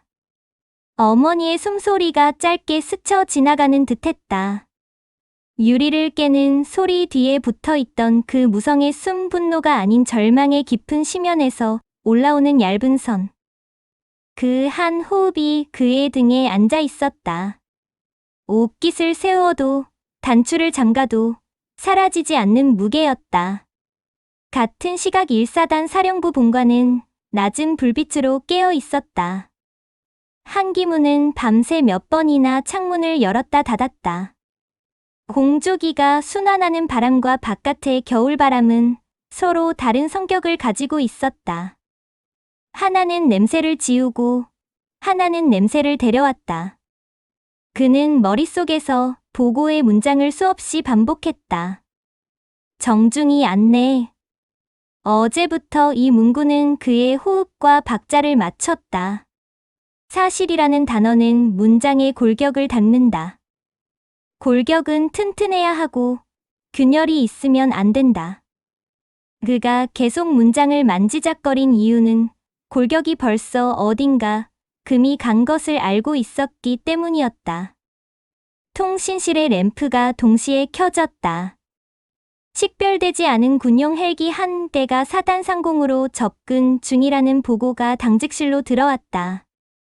코드 확인 과정이 진행되기도 전에 연병장 쪽 유리창이 떨렸다. 로터가 바람을 쳐 올렸고 마른 흙먼지가 소용돌이쳤다. 한기문은 책상 모서리를 짚고 일어섰다. 호흡이 반 박자 빨라졌다. 사전 통보가 없었다는 사실이 모든 계산을 무너뜨렸다. 그는 넥타이를 한 번 더 조였다. 매듭은 정갈했으나 목은 더 조여들었다. 헬기 도어가 열리고 트랩이 내려왔다.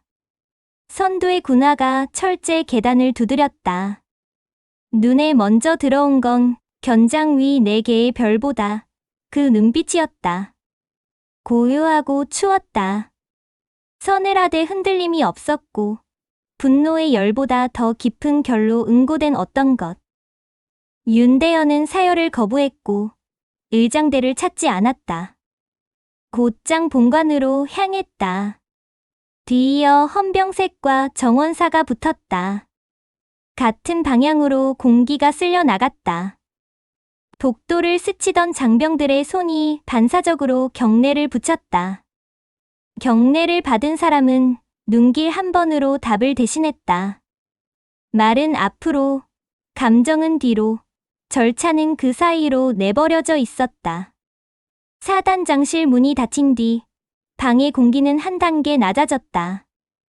윤대현은 돌아앉아 커튼을 반쯤 치게 했다. 외부의 반사음이 줄자 작은 소리들이 살아났다.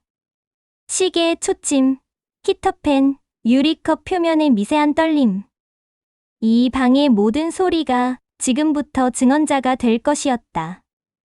책상 앞에 선 한기문은 준비됐던 환영의 멘트를 꺼낼 틈조차 없었다. 윤대현은 손짓으로 말을 잘랐다. 정원사가 블루투스 스피커를 책상 위에 올려놓고 보안 USB를 연결했다. 케이블이 꽂히는 작고 건조한 소리가 유난히 크게 들렸다. 녹음 파일이 재생됐다. 웅성거림의 배경음이 먼저 방 안을 채웠고 이어서 낮고 늙은 여성의 사투리 한 줄이 떨림을 싣고 흘렀다. 얼굴만, 잠깐만 그 말의 사이사이에 겨우 붙들린 숨 한 번이 삐걱거리며 나왔다.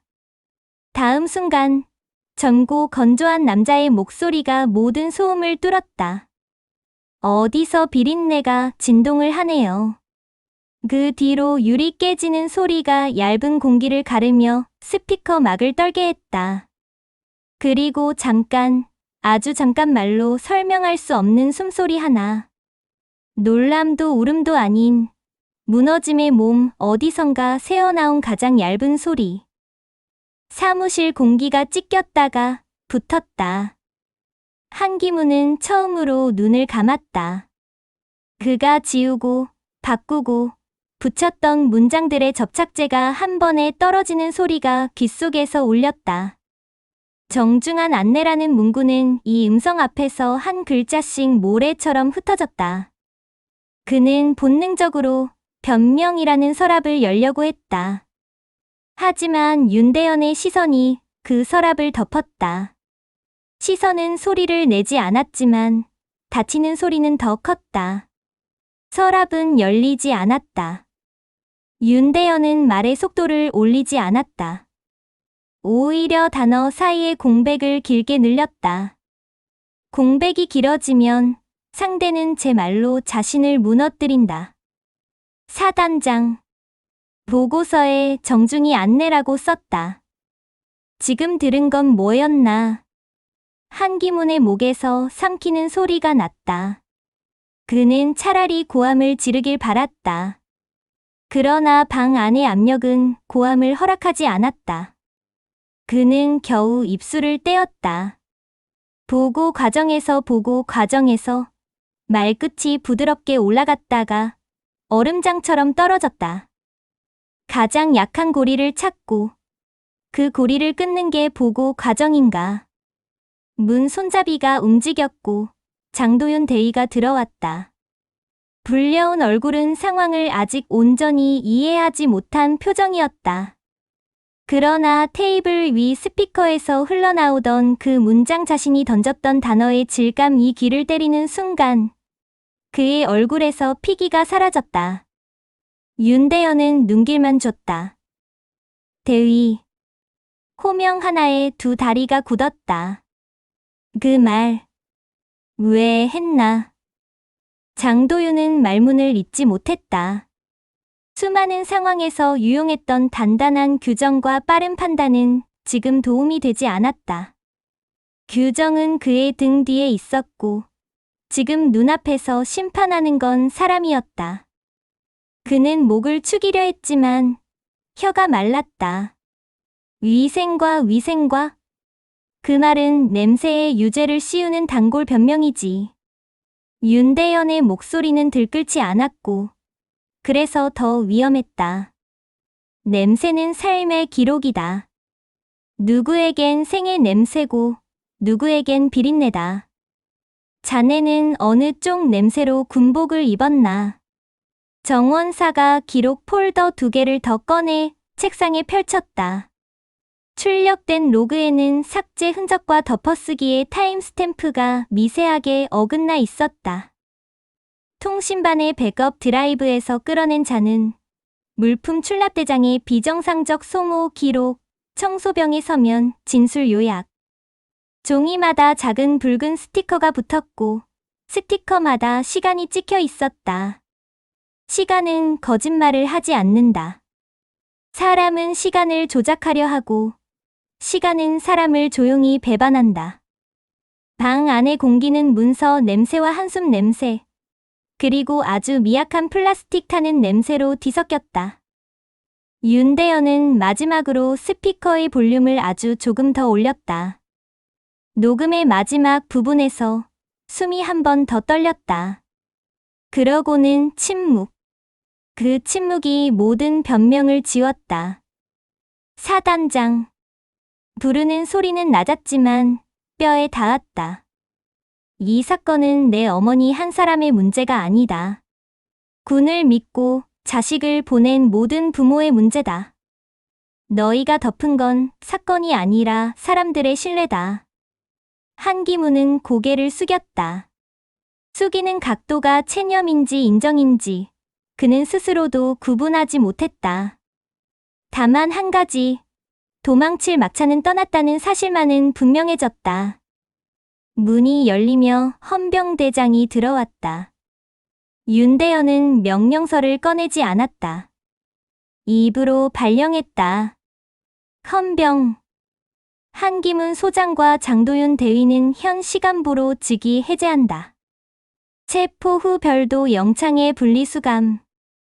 통신반, 기록반, 면회센터 담당 전원은 출국 금지 및 통신 기록 보전. 사단 내 모든 저장 장치 즉시 봉인. 외부 반출 흔적은 소급 수사. 명령은 물 흐르듯 잇따랐다.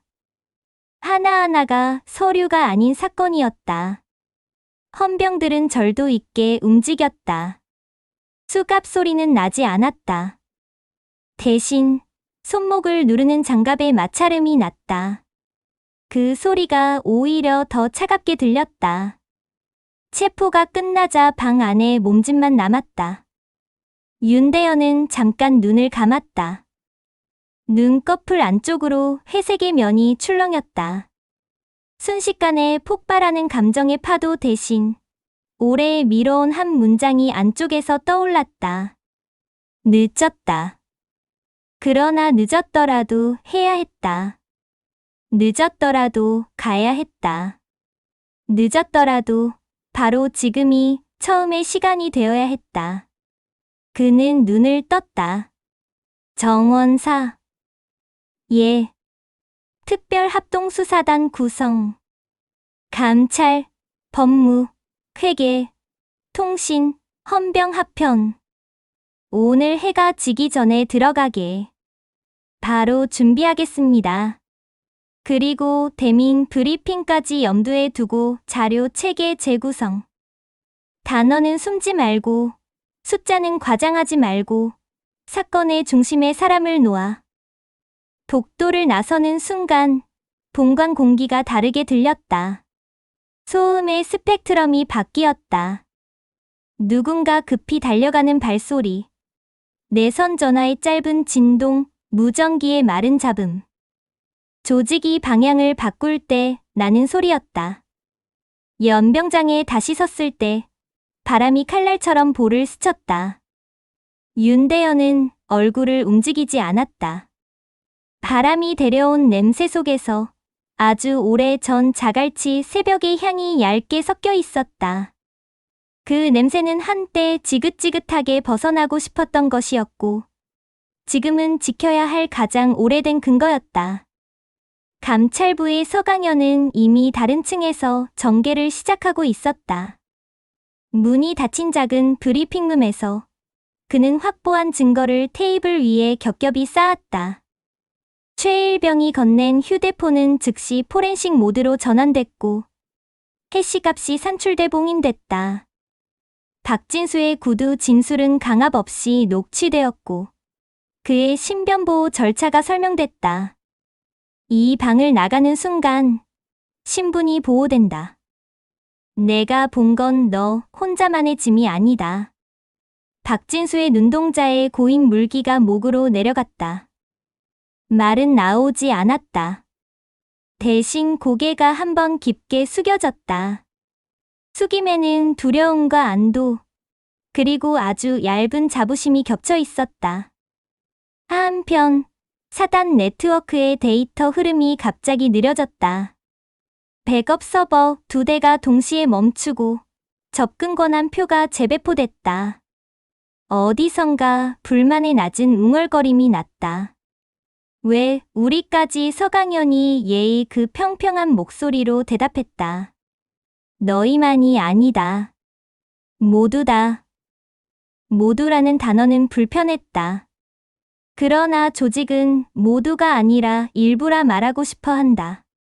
그 욕망이 얼마나 오래 이곳을 지배했는지 벽에 걸린 낡은 표어들이 말해주고 있었다. 책임, 명예, 신뢰. 단어는 늘 걸려 있었고 오늘 처음으로 그 단어들 사이에 사람의 얼굴이 들어가기 시작했다. 연병장 옆 헬기가 다시 로터를 돌렸다. 그러나 이번엔 곧 뜨지 않았다. 머무름은 메시지였다. 떠나지 않는 상급자는 머무는 동안 조직의 심장을 본다. 윤대현은 잠깐 정지해 하늘을 올려다봤다. 구름이 낮게 깔렸고 빛은 흐렸다. 흐린 빛은 묻는 빛이었다. 장병들이 먼발치에서 서서히 모였다. 누가 지시하지 않아도 사람들은 방향을 안다. 귀 속에서 얇게 울리는 소리는 바람이 아니라 긴장감이었다. 긴장감은 나쁘지 않았다. 제대로 쓰면 근육이 되고 잘못 쓰면 경직이 된다. 오늘의 긴장은 근육으로 갈 예정이었다. 사단 전원 방송이 짧게 울렸다. 비상 소집이 아니었다. 알림이었다. 지금부터 장병 및 가족 대상 대우 실태 전수조사가 시작된다. 익명 보장. 불이익 없음. 허위 보고. 은폐. 정가자는 즉시 분리. 문장의 끝이 단호했다. 방송은 길지 않았지만 각 생활관의 공기와 시선, 대화의 방향을 바꾸기에 충분했다. 누군가는 이제야라고 중얼거렸고 누군가는 또 라고 속으로 반문했다. 둘 다 사실이었다. 이제야, 또. 개혁은 늘 이제야와 또 사이에서 시작됐다. 사단장실로 돌아온 윤대현은 잠깐 의자에 앉지 않고 서 있었다. 서 있는 사람의 생각은 앉아 있는 사람의 생각과 다르다. 서 있으면 피가 다리에 내려가고 몸은 결정으로 기운다. 그는 결정을 내렸고 결정을 몸으로 지탱하고 있었다. 정원사가 들어와 작은 서류철 하나를 내밀었다. 국회 보고 대비 초안입니다. 하지만 우선순위는 내부 정리입니다. 맞다. 윤대현은 짧게 답했다. 밖은 나중이다. 먼저 이 집부터. 그는 책상 위에 놓인 한 장의 사진을 봤다. 몇 해 전 자갈치 시장에서 어머니와 찍은 사진. 고무장갑, 앞치마, 생선 비늘이 흩어진 작업대. 사진 속 둘은 카메라를 보지 않고 서로를 봤다. 그 눈길이 지금 그의 등을 곧게 세웠다. 문이 다시 열렸다. 헌병대장이 체포 보고를 마쳤다. 구속영장은 군법무실 합동팀이 도착하는 즉시 청구 절차에 들어갈 예정이었다. 증거인멸 우려가 높습니다. 그래서 묶었다. 윤대현은 고개를 끄덕였다. 그리고 장병 대상 조사반 편성의 병사 대표를 포함시켜라. 말은 위에서만 내려오지 않는다. 헌병대장의 눈썹이 살짝 올라갔다가 곧 내려앉았다. 낯선 문장이었지만 명령이었다. 명령은 시행되면 곧 익숙해진다.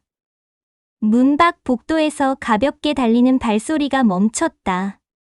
서강현이 들어와 봉인된 증거봉투를 책상 위에 올렸다. 봉투에는 해시값이 적혀 있었고 재봉인 스티커가 반짝였다. 여기까지가 밤의 몫입니다. 낮의 몫은 내가 한다. 서로의 눈이 짧게 마주쳤다. 신뢰의 선은 길지 않았다. 길 필요가 없었다. 두 사람 사이의 신뢰는 얇고 단단한 철선 같았다. 잡아당기면 곧장 힘이 전달되는 종류의 연결. 윤대현은 스피커를 껐다. 방 안이 고요해졌다. 그러나 고요 속에는 아까의 숨소리가 여전히 있었다. 사라지지 않는 소리, 변명으로 덮을 수 없는 소리, 오래 남는 소리. 그는 그 소리를 마음 가장 깊은 곳으로 가져가 조용히 감쌌다. 감싸는 행위는 있는 것이 아니라 기억을 보존하는 방식이었다. 기억을 보존해야 개혁이 오래간다. 분노는 불이고 기억은 등불이다. 불은 타오르다 꺼지고 등불은 길을 비춘다. 연병장에 바람이 한 번 더 불었다. 흙먼지가 낮게 깔리며 먼 곳으로 밀려났다. 헬기는 여전히 대기 중이었다. 어느 쪽에도 서두르지 않는 태도는 오늘의 메시지와 잘 맞았다. 서둘러 모양을 내지 않고 천천히 구조를 바꾸는 일. 윤대현은 방을 나서며 마지막으로 짧은 지시를 덧붙였다. 면회실 바닥, 오늘 치우지 마라. 수행 장교가 놀란 눈을 했다. 총장님, 남겨둬라. 내일 아침 첫 브리핑 전에 거길 다시 본다. 사람들 눈으로. 얼룩은 증거였고 동시에 교과서였다. 말보다 얼룩이 가르치는 날이 있다. 그날 저녁, 사단의 해는 흐린 빛 속에서 기울었다. 그러나 빛의 방향이 바뀌었다. 방금까지 아래로 흐르던 것이 옆으로 움직였고, 옆으로 흐르던 것이 위로 반사되었다. 바뀐 건 단지 명령 체계가 아니었다. 눈빛, 걸음걸이, 침묵의 길이, 보고서에 들어갈 단어의 온도, 작은 것들이 달라지고 있었다. 작은 것들이 바뀌면 큰 것도 바뀐다. 냄새는 바람이 지우지만 이야기는 바람이 지우지 못한다. 이 이야기의 다음 장은 이미 써지기 시작했다. 누구의 펜으로 쓰일지 이제는 분명해졌다. 특별합동 수사단이 1사단 청사를 점령하듯 들어온 뒤로 시간은 다른 속도로 흘렀다. 독도 끝마다 봉인지가 붙었고 서버실 문 앞에는 군사경찰이 교대했다. 서강현은 밤을 낮으로 돌려 증거 목록을 확장했고 정원사는 본부선의 마찰음을 견디며 지원 라인을 밀어 올렸다. 첫 주가 지나자 보고서는 사람과 시간과 물건을 정확한 결로 묶기 시작했다. 삭제 로그의 빈칸, 물품 출납 대장의 갑작스런 급증, 당직 일지의 반복된 문장, 그리고 무엇보다도 녹음 파일의 원본 해시값. 거짓은 늘 복잡해지는 반면 진실은 끝내 단순해진다는 사실이 다시 증명되었다. 김말수는 부산에서 조용히 일상을 이어갔다.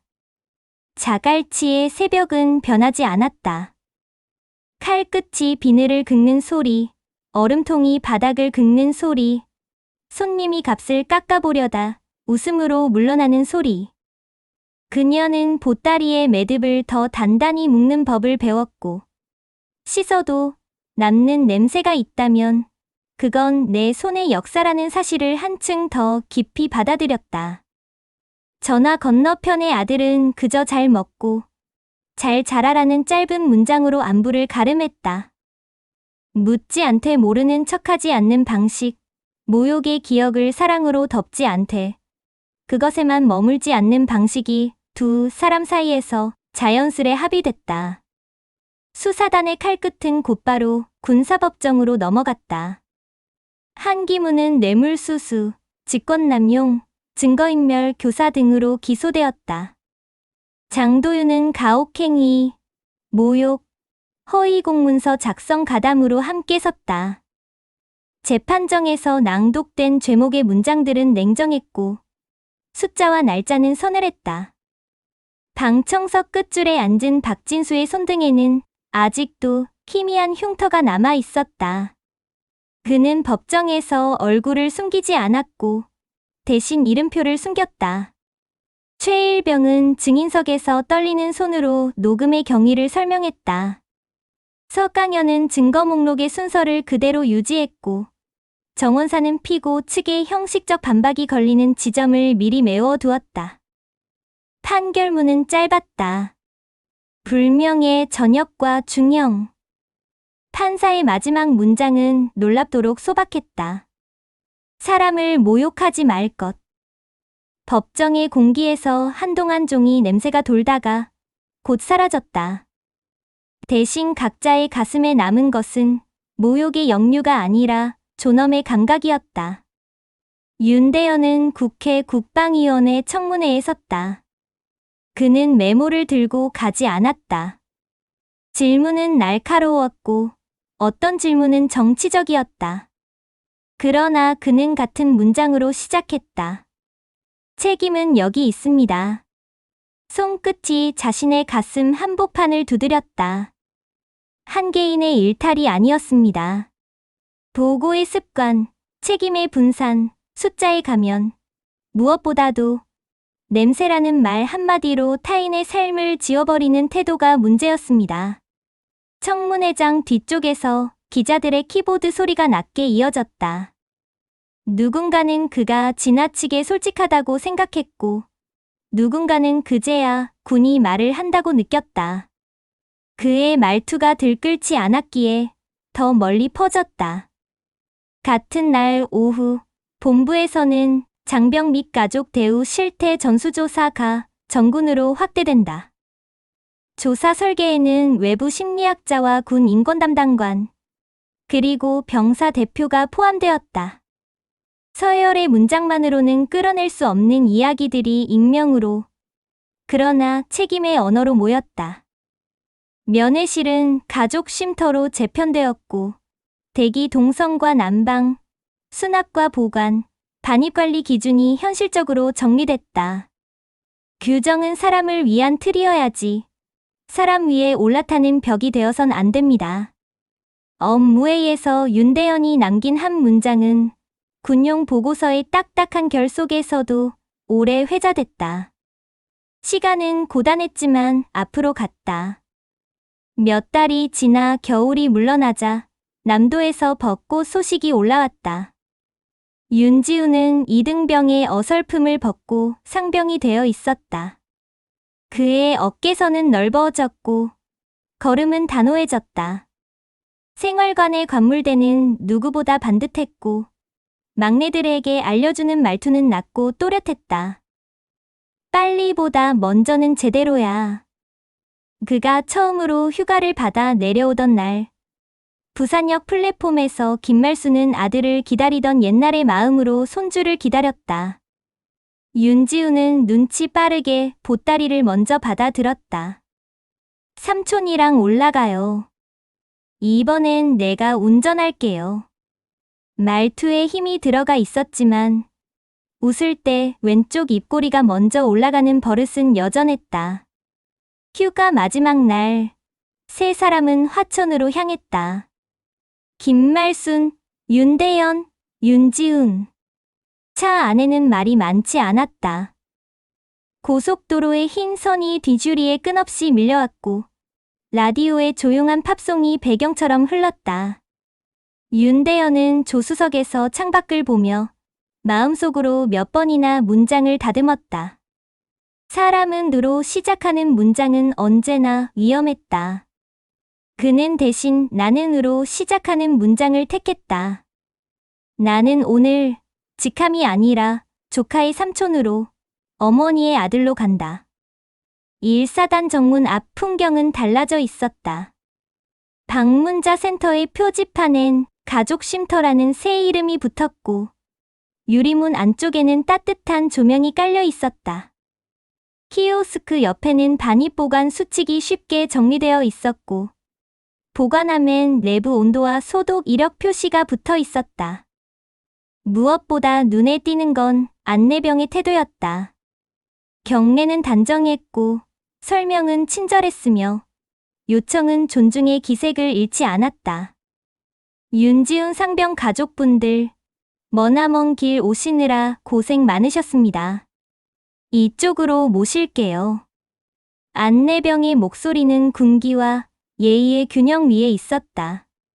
생활관 복도에는 정리정돈 체크리스트와 더불어 작은 메모판이 붙어 있었다.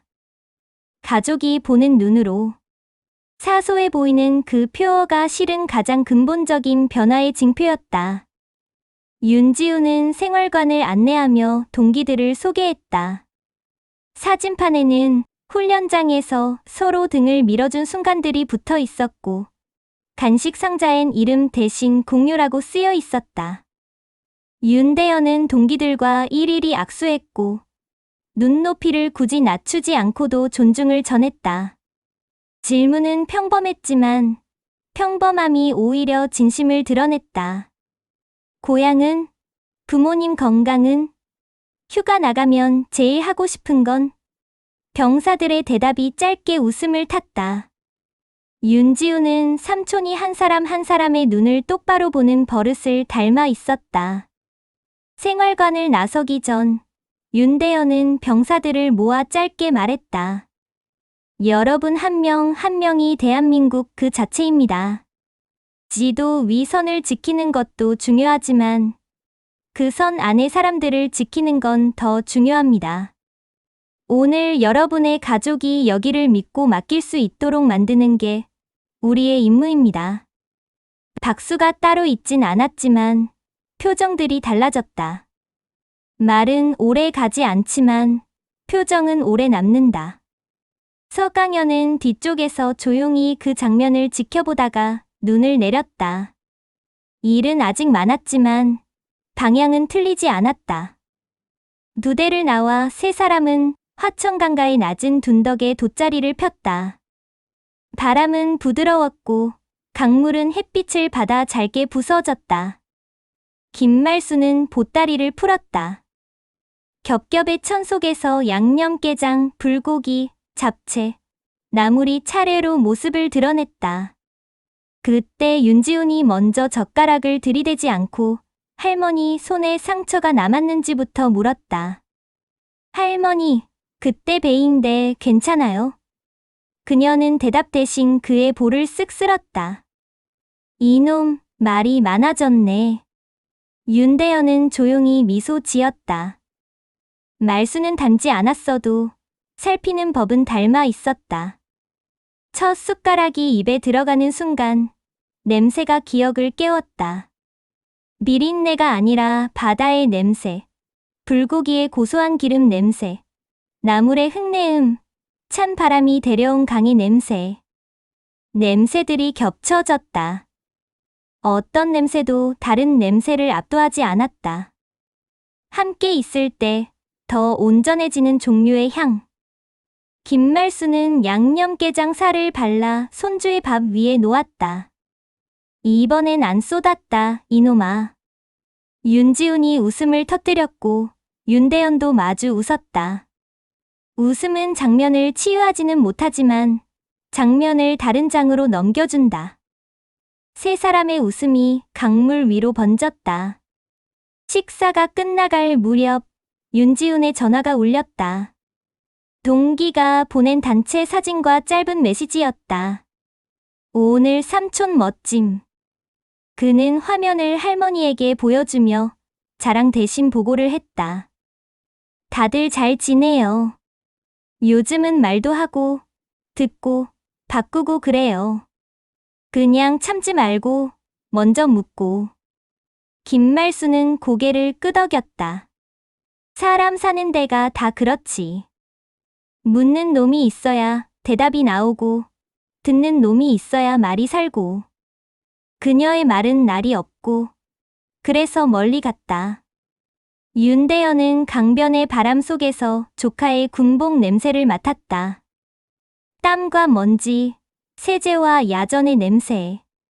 그 냄새는 화약의 냄새와도 바다의 냄새와도 다르면서 닮아 있었다. 그는 문득 깨달았다. 냄새는 계급이 없고 헌신에는 향의 위계가 없다. 바다에서 가족을 지키는 손의 냄새와 경계선에서 사람들을 지키는 군복의 냄새와 청문회장에서 책임을 지려는 사람의 땀 냄새가 한 몸이었다. 그게 바로 이 집안이 믿고 살아온 방식이었다. 지킨다는 동사가 붙는 냄새들. 햇살이 조금 더 기울었을 때 세 사람은 자리에서 일어났다. 윤지훈은 쓰레기를 먼저 챙겼다. 김말수는 빈 보따리를 곱게 접었다. 보따리에는 여전히 희미한 붉은 얼룩이 남아 있었다. 그녀는 그 얼룩을 지우지 않았다. 지우지 않는 건 잊지 않겠다는 표식이었고, 잊지 않겠다는 건 끝까지 사랑하겠다는 뜻이었다. 윤대현이 그 보따리를 받아들었다. 무게는 가벼웠지만 의미는 무거웠다. 무게가 무겁다고 반드시 어깨가 처지는 건 아니었다. 때로 무거워서 등이 고다진다. 이 집안의 등이 그랬다. 다시 부대 앞에 섰을 때 윤지훈은 삼촌에게 경례 대신 포옹을 했다. 규정은 생활관 안에서 끝났고 여기서는 가족의 법이 시작됐다. 윤대현은 그의 등을 두드렸다. 잘하고 있어. 칭찬은 길지 않았다. 길지 않아서 오히려 남았다. 김말수는 그 둘을 보며 작은 한숨을 쉬었다. 안도의 한숨이었다. 긴 겨울이 지나갔다는, 그러나 겨울이 있었다는 사실을 지어서는 안 된다는 한숨. 그녀는 자신의 손을 내려다봤다. 굳은 살의 윤곽은 변하지 않았다. 변하지 않는 것과 변해야 하는 것을 구분하는 법을 그녀는 시장에서 배웠다. 오늘 그 법이 군에도 이식되기 시작했다. 전영역 계룡대 집무실 창가에서 윤대현은 벽에 대한민국 전도를 바라보았다. 선들이 겹치고 산맥이 누웠고 강물이 한반도를 긋고 지나갔다. 그 지도 위에 수많은 이름 없는 손들이 있었다. 식당의 설거지 손, 야간 근무의 교대 손, 탄피를 줍는 손, 보고서를 넘기는 손, 그리고 아침마다 젓가락으로 생선살을 발라주던 손. 그는 천천히 눈을 감았다 뜨며 그 손들을 한데 묶는 단어를 떠올렸다. 명예. 그러나 이번에는 명예라는 단어 앞에 작은 수식어가 붙었다. 사람이. 정원사가 노크도 없이 들어와 문건을 건넸다. 문화개선위원회 초안입니다. 외부위원 추천 명단과 병사 대표 추천 방식, 면회센터 개선 지표, 실태조사 1차 분석 요약까지. 윤대현은 빠르게 읽었다. 숫자와 그래프 사이로 사람의 문장이 보였다. 좋네. 숫자는 근거가 되고 문장은 방향이 된다. 공개하자. 숨기지 말자. 정원사는 짧게 고개를 끄덕였다. 총장님, 한 가지 더. 박진수 일병과 최일병 신변보호 조치는 계속 유지하겠습니다. 전속 상담관도 붙였고 전출도 희망하면 검토하겠습니다. 희망을 먼저 묻고 진행해. 보호가 삶을 바꾸는 이름이 되면 안 돼. 삶이 보호를 삼키는 이름이 되어야지. 그날 밤, 군 공식 채널에는 간단한 브리핑 영상이 올라갔다. 화면 속 윤대현은 의뢰의 문장을 덜어냈다. 우리는 한 번의 개혁으로 끝내지 않겠습니다. 냄새라는 말 하나로 누군가의 생을 모욕하지 않겠습니다. 면회실의 온도와 대기 시간, 생활관의 통풍과 휴식권, 보고서의 어휘와 숫자의 정직함 사소해 보이는 것들이 군의 얼굴입니다. 댓글창에는 낯선 온도의 반응이 걸렸다. 냉소도 있었지만 고맙다는 말도 많았다. 중요한 건 비율이 아니라 방향이었다.